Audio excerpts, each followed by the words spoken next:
রাত্রিকে যখন আমি প্রথম বিয়ে করি, ওটাই আমার জীবনের সবচেয়ে বড় কাল হয়ে দাঁড়ালো। একদিন হঠাৎ করেই কল পেলাম অঞ্জনার ছোট বোনের থেকে। অঞ্জনার ছোট বোন কাপা কাপা গলায় বলে উঠল, ভাইয়া, আপুর বিয়ে ঠিক হয়ে গেছে, আজকে ছেলেপক্ষ আংটি পরিয়ে গেছে। বিয়ের কথা শুনে আমার মাথায় আসমান ভেঙে পড়লো। প্রায় 8 ঘন্টা চুপ থাকার পরে অঞ্জনাকে ফোন দিলাম। সে শুধুই বলেছিল, আমি চাইলেও কিছু করতে পারলাম না, আমার বাবা মানবে না অব্র, তুমি বলেছিলে সময় লাগবে। আমি দীর্ঘ 8টা বছর তোমাকে সময় দিয়েছিলাম, আমি আর পারছি না অব্র, তুমি প্লিজ এই সম্পর্কটা থেকে আমাকে মুক্তি দাও।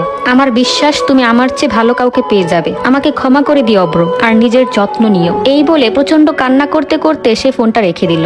আমার পৃথিবীটা এক মুহূর্তে 2 খণ্ডে বিভক্ত হয়ে গেল। সে ফোন রেখে দেওয়ার পরে আমি কিছুক্ষণ চুপ করে বসে রইলাম। মনে হচ্ছিল বুকের ভেতর থেকে কেউ যেন হৃৎপিণ্ডটা ছিঁড়ে নিয়েছে। চোখের সামনে সবকিছু ঝাপসা হতে শুরু করলো। প্রচন্ড চিৎকার করে কান্না করছিলাম। বাসায় সেদিন আম্মুরা ছিল না। ফাঁকা বাসায় প্রচন্ড চিৎকার করে কান্না করতে করতে বেহুশ হয়ে গিয়েছিলাম। 8 বছরের প্রেম, 8 বছরের স্বপ্ন, আর 8 বছরের প্রতিশ্রুতি, সবকিছুই যেন এক নিমেষেই চোখের সামনে তছনছ হয়ে গেল। প্রায় 20 মিনিট পরে আমার হুঁশ ফিরেছিল। হুঁশ ফেরার পরে আমি বাসা থেকে বের হয়ে গেলাম।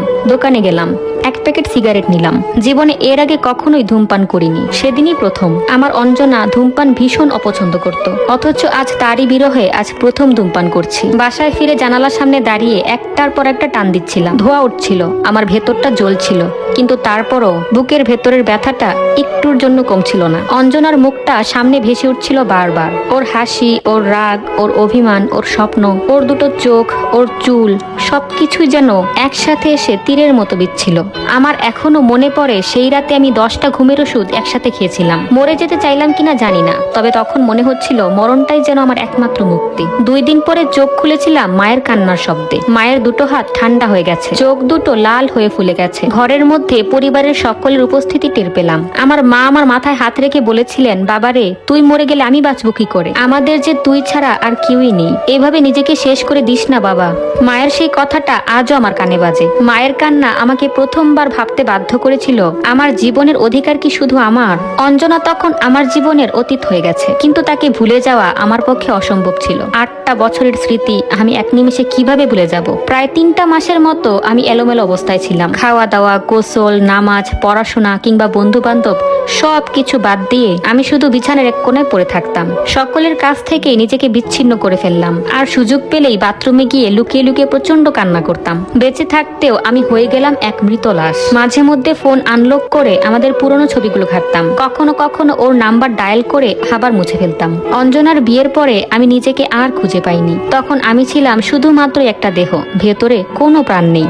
আমার হাসি, আমার আনন্দ, স্বপ্ন, ভবিষ্যৎ সবকিছু অঞ্জনার বিয়ের দিনটাতেই মাটি চাপা হয়ে গিয়েছিল। সমাজের সবার কাছে আমি ছিলাম বেকার, অযোগ্য আর একটা ব্যর্থ প্রেমিক, কিন্তু আমার কাছে আমি ছিলাম একটা অপূর্ণ গল্পের মৃত নায়ক। এক রাতে বারান্দার গ্রিল ধরে দাঁড়িয়ে আমি সিগারেট খাচ্ছিলাম। এমন সময় হঠাৎ করে মায়ের গলা শুনতে পাই। মা আমার কাছে এলো। মা আমার সার্টিফিকেটে ভরা ফাইলটা নিজের হাতে নিয়ে আসলেন, আর চোখের পানি ফেলে সেটা শাড়ির আঁচল দিয়ে মুছছিলেন। মা আমাকে বললেন, বাবারে, নতুন করে জীবনটা আবার শুরু কর। যে তোকে সাগরে ভাসিয়ে দিয়ে পালিয়ে গিয়েছে, তার জন্য জীবনটা এইভাবে ধ্বংস করে দিস না বাবা। তার সমস্ত স্মৃতি নিজের হাতে মুছে ফেল। মোবাইলের সিম কার্ডটা নিজের হাতে জানালা দিয়ে ফেলে দে। তুই যদি সত্যি মাকে ভালোবেসে থাকিস, এই মানুষটাকে একটু হলেও সম্মান করে থাকিস, তাহলে আমার বিশ্বাস তুই আমার প্রতিটি কথা শুনবি। হ্যাঁ রে বাবা, আবার নতুন করে জীবনটা শুরু কর। এভাবে তো আর চলবে না। মায়ের এই কথাগুলো শুনে আমি আবার নতুন করে সবকিছু শুরু করার সিদ্ধান্ত নেই। শুরু করি বিভিন্ন জায়গায় সিভি ড্রপ করা, একের পর এক ইন্টারভিউ দিই। অবশেষে খুব ছোট একটা চাকরি পেয়েও যাই। মাসিক বেতন মাত্র 20,000 টাকা। অঙ্কটা যদিও খুব কম,